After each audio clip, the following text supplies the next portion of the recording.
श्री कृष्णाय नमः। श्रीमद् आचार्य चरण कमलेभ्यो नमः। श्री गोपी जन वल्लभाय नमः। श्री महाप्रभु जी की निज वार्ता प्रसंग 34। पीछे आप प्रयाग पधारे, वहाँ एक घर सिद्ध कर विराजे और अपने सेवकों को एकांत स्थल तीर्थ से दूर ढूंढने को भेजे। उन सेवकों ने आकर विनती की, महाराज अड़ेल गांव उत्तम स्थल है। तब आप अपनी जाति सहित वहां पधारे और यथाक्रम सभी के घर बंधवाए। आप भी घर करवा कर रहे। उस दिन से उस गांव का नाम देव ऋषि विख्यात हुआ। वहाँ सब शंका समाधान को आते थे, उपदेश के लिए और पढ़ने के लिए भी आते थे। प्रयाग में मधुसूदन सरस्वती विख्यात थे, जिनसे प्रथम बार ही समागम हुआ था। उनसे आपका स्नेह था, वे भी आपके पास आते थे। बंग देश से कृष्ण चैतन्य वृंदावन आए। जब आपने सुना कि अड़ेल में आपका निवास है, श्री आचार्य जी के पास आए। उनके शरीर में श्री कृष्ण का निवास देखकर श्री आचार्य जी ने उनको असमर्पित वस्तु में से सामग्री देकर भोजन कराया। वे कुछ दिन आपके पास रहे। पीछे कृष्ण चैतन्य अपने स्थल श्री वृंदावन गए। इसके पश्चात पद्मनाभ दास और उनकी स्त्री जो प्रथम कन्नौज में शरण आए थे, वह आपके पास आकर रहने लगे। जब काशी से श्री महालक्ष्मी जी को संग लेकर आप अड़ेल पधारे, वहाँ स्थल सिद्ध करके आप विराजे। सब भगवत सेवा आपके संग थी।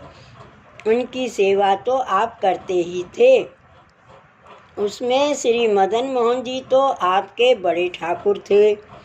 उनको तो आपकी माता इलम्मा गारू जी दक्षिण से पधरा लाईं। श्री गोकुलनाथ जी जो आपके सासरे से श्री महालक्ष्मी के साथ पधारे थे। श्री आचार्य जी महाप्रभु के ससुर मधुमंगल जो पंचायतन पूजा करते थे, उनमें श्री गोकुलनाथ जी विराजते थे। जब श्री आचार्य जी श्री महालक्ष्मी को लेकर पधारे, तब आपको ससुर जो पंचायतन पूजा करते थे संग दी और कहा, मेरे कोई संतान तो है नहीं जो इनकी पूजा करे, इसलिए आप लेकर पधारो।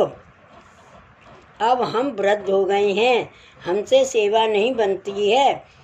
तब श्री आचार्य जी सब स्वरूपों को लेकर गंगा जी के तीर पधारे।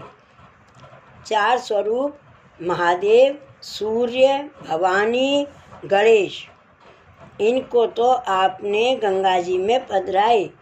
और जो युगल स्वरूप श्री स्वामी जी सहित श्री गोकुलनाथ जी का था, उनको सेवा में रखे।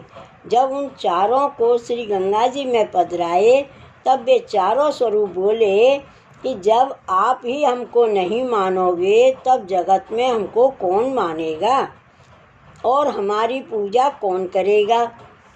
तब श्री आचार्य जी ने कहा कि हम तुमको प्रस्ताव में अवश्य मानेंगे, उस समय आपका समाधान करेंगे।